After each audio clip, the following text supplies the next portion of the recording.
Assalamualaikum warahmatullahi wabarakatuh. Ini adalah video ketiga saya. Tanggapan saya terkait logika error di video Flat Earther. Di video sebelumnya sudah banyak tanggapan dan pertanyaan yang masuk. Banyak juga pertanyaan yang berulang-ulang. Dan saya berusaha juga untuk sebisa saya untuk menanggapinya. Terima kasih untuk semua tanggapannya. Untuk like dan dislike-nya juga terima kasih. Meskipun lebih banyak dislike-nya, bagi saya tidak ada masalah. Yang penting kita bisa sharing. Di video sebelumnya banyak yang menantang saya untuk menunjukkan bukti ilmiah. Seolah di video Flat Earth itu sudah kebenaran ilmiah juga. Bagi saya tidak merasa perlu untuk menunjukkan bukti ilmiah. Karena perkembangan ilmu pengetahuan dan teknologi saat ini itu adalah bukti ilmiah dari teori bumi bulat. Senjata nuklir itu kan dari rumusnya Einstein. Jadi itu bukti ilmiah. Di sini saya hanya menanggapi logika-logika error saja. Terus kalau mau jujur, motivasi awal saya untuk membuat video-video tanggapan ini sebenarnya tidak ada kaitannya dengan hal-hal ilmiah. Alasannya saya sederhana, simpel. Karena saya penggemar Einstein. Tapi bukan karena temuan ilmiahnya, tapi karena kutipan-kutipannya, justru karena kutipannya. Ini seperti yang ini. Di sini di kutipan ini dia bilang perbedaan antara bodoh dan jenius adalah jenius itu punya batas. Artinya dengan kata lain, bodoh itu bisa diartikan tidak terbatas. Di kutipan lain dia jelaskan juga seperti ini. Ada dua hal yang tidak terbatas, alam semesta dan kebodohan manusia. Tapi saya tidak yakin alam semesta tidak terbatas. Artinya justru dia lebih yakin bahwa kebodohan manusia lah yang tidak terbatas. Dan masih banyak kutipan-kutipan Einstein yang lain yang menarik. Tapi karena isu flat earth ini saya jadi belajar lebih banyak tentang fisika. Saya belajar juga membuat video seperti ini. Jadi saya berterima kasih kepada pendukung flat earth yang sudah memotivasi saya untuk belajar banyak. Dan yang lebih penting lagi, saya tambah kagum dengan Einstein dan Newton. Oke, kali ini saya tidak akan membahas banyak materi. Saya akan fokus ke peta bumi datar saja. Yang katanya peta bumi datar ini menjadi dasar pembuatan globe. Nama peta itu adalah Azimuthal Equidistant. Dibuat pertama kali oleh ilmuwan muslim bernama Al-Biruni. Dan itu memang benar. Tapi apakah Al-Biruni membuat peta ini karena dia meyakini bumi itu datar? Itu tidak bisa dipastikan. Di video Flat Earth tidak ada dijelaskan apa tujuan Al-Biruni membuat peta ini. Dan sayangnya pengagum Flat Earth juga tidak pernah cari tahu. Jadi seakan-akan yang disampaikan dalam video itu sudah kebenaran ilmiah yang harus diterima. Terus apa sebenarnya peta azimuthal equidistant? Sebagian orang mungkin akan bilang hanya orang dengan basic keilmuan geografi yang bisa menjawab itu. Tapi sebenarnya juga tidak seperti itu. Semua orang yang bisa bernavigasi akan tahu apa itu azimut. Ada tentara, pilot, navigasi laut.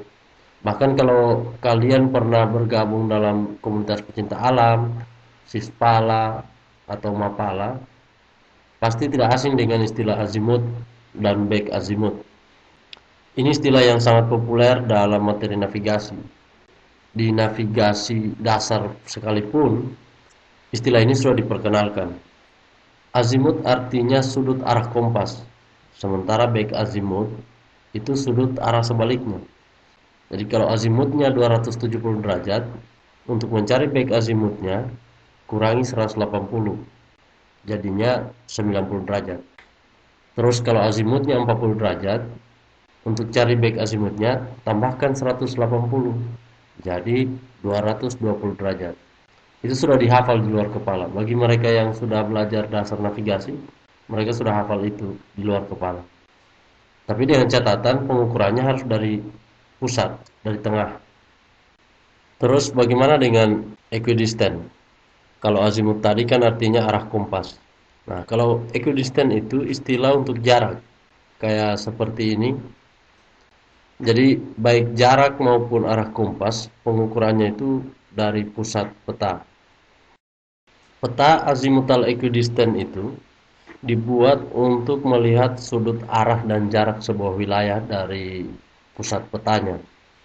Jadi ingat, pengukurannya hanya dilakukan dari pusat peta, itu penting. Kalau dari peta flat earth, garis-garis ini yang menandakan sudut arah dari pusat peta. Ini juga bisa mengukur jarak masing-masing wilayah dari pusat peta. Contohnya ketika kita melihat sudut 50 derajat dari kutub utara seperti ini, maka yang dilewati itu adalah Rusia, Jepang, Indonesia, dan Australia. Ya, sampai di sini mungkin pendukung flat earth bilang ya memang seperti itu, tidak ada masalah dengan itu. Oke, ada satu hal yang tidak pernah dijelaskan oleh video cocologi flat earth, bahwa pusat peta azimutal equidistant itu bisa dibuat di mana saja. Video flat earth hanya menunjukkan peta azimutal equidistant yang berpusat di kutub utara. Jadi seakan-akan Al-Biruni, pembuat peta itu, membuat peta azimutal equidistant khusus untuk pendukung flat earth. Jadi mereka tidak pernah menunjukkan peta azimutal equidistant yang berpusat di wilayah lain selain kutub utara. Padahal ada sebenarnya. Nah, ini contohnya. Ini ada di Amerika, ada juga di Eropa, di Asia, Afrika, Australia, bahkan di Hawaii. Jadi ini bukan dikarang atau dibuat-buat ya. Peta ini digunakan di teknologi pemancar antena atau penerbangan pesawat. Peta ini digunakan di sana. Kalau misalnya teman-teman mau cek, bisa saja datangi pusat-pusat institusi penerbangan atau institut penerbangan, atau bisa datang ke bandara mungkin. Saya yakin orang-orang penerbangan bisa menjelaskan ini. Ada satu peta yang mungkin tidak akan pernah ditunjukkan oleh flat earth. Peta yang saya maksud adalah peta yang ini. Ini juga peta azimutal equidistant, cuma yang ini pusatnya di Antartika. Jadi terbalik dengan pusat peta yang ditunjukkan oleh komunitas flat earth. Saya yakin peta ini tidak akan ditunjukkan karena ini akan meruntuhkan semua teori yang dibangun oleh flat earth, bahwa Antartika itu adalah benua. Terus bagaimana teknis penggunaan peta ini? Di video flat earth sendiri sudah ditampilkan sebenarnya bahwa kutipan dari USGS, yakni pengukuran jarak dan arah dianggap benar hanya, sekali lagi, hanya dari pusat peta. Selain dari pusat peta, pengukuran itu salah. Nah, karena dia bisa mengetahui arah suatu wilayah dari pusat peta, maka dia dipakai untuk mengarahkan antena, pemancar radio, dan dalam dunia penerbangan juga dipakai untuk mengetahui arah kota tujuan dan seberapa jauh jaraknya. Tapi bagaimana dengan video flat earth? Bagaimana mereka menggunakan peta ini? Nah, seperti yang ada di videonya flat earth, mereka menggunakannya untuk mengukur jarak dari sini ke sini. Digunakan hanya untuk mendukung argumen arah penerbangan mereka. Padahal sesuai arahan dari USGS tadi, ini sudah menyalahi aturan. Semua pengukuran itu harus dimulai dari pusat peta. Anehnya, peta inilah yang dibangga-banggakan oleh flat earth sebagai peta bumi datar. Dan dalam hal ini, mereka melibatkan nama ilmuwan muslim Al-Biruni sebagai pembuat peta bumi datar.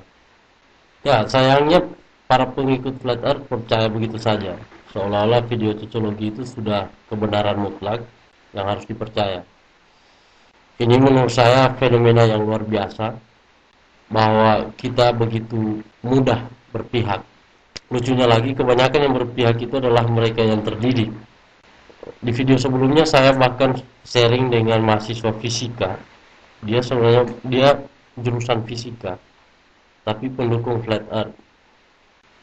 Video flat earth itu menurut saya hanya berisi cocologi dan hipotesa-hipotesa. Bagaimana mungkin hipotesa bisa meruntuhkan kebenaran ilmiah yang sudah terverifikasi? Ada hukum 1 Newton tentang inersia, ada hukum 2 Newton tentang percepatan, ada juga hukum 3 Newton tentang aksi reaksi, dan itu sudah terverifikasi, sudah dipakai dalam penerapan teknologi, sudah diterapkan dalam teknologi. Seperti yang saya bilang juga, Einstein membuat formula energi sama dengan massa kali kecepatan, itu juga sudah dipakai. Bom nuklir itu tidak akan ada kalau Einstein tidak membuat rumus itu.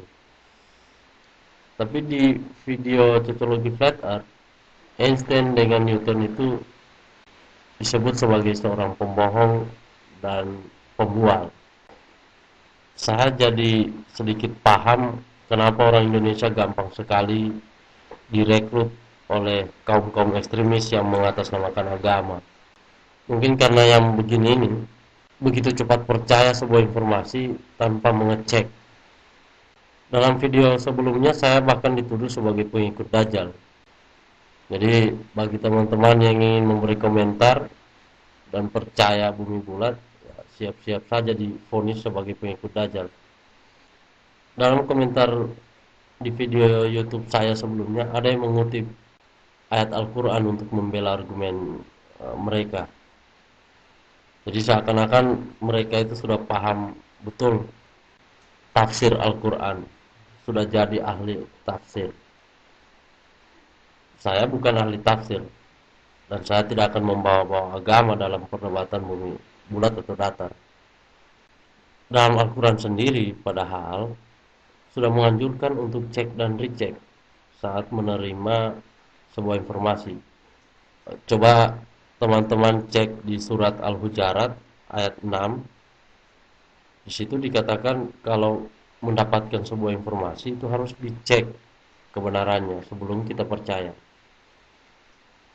Lagi-lagi saya tidak mau menggunakan ayat Al-Quran untuk mendukung bumi bulat atau bumi datar, tapi saya hanya menggambarkan bagaimana anjuran untuk mengecek sebuah informasi sebelum kita percaya. Saya sendiri dari awal sudah bilang bahwa video saya bukan untuk menolak atau mendukung flat earth, tapi meluruskan sesuatu yang salah saja. Kalau peta azimutal equidistant diklaim sebagai peta bumi datar, dan ilmuwan Muslim Al-Biruni asal Persia dan juga sebenarnya sahabat Ibnu Sina, kalau dia itu disebut pendukung teori bumi datar, jelas itu tidak bisa diterima. Tidak ada satupun catatan Al-Biruni yang mengatakan bahwa dia pendukung teori bumi datar. Kalau ada, coba ditunjukkan yang mana catatannya Al-Biruni yang mengatakan bahwa dia mendukung teori bumi datar. Berdasarkan penggunaannya, peta azimutal equidistant tadi, tidak ada hubungannya peta ini dengan teori bumi datar. Nah, sekarang terserah yang menonton video ini mau percaya yang mana. Nah, soalnya di video sebelumnya saya sudah divonis sebagai pengikut Dajjal. Terserahlah. Yang penting saya sudah mengulas fakta ini. Selebihnya tergantung yang menonton. Saya akhiri dulu. Kita akan sambung di video-video selanjutnya. Dan satu lagi, jangan lupa minum kopi. Assalamualaikum warahmatullahi wabarakatuh.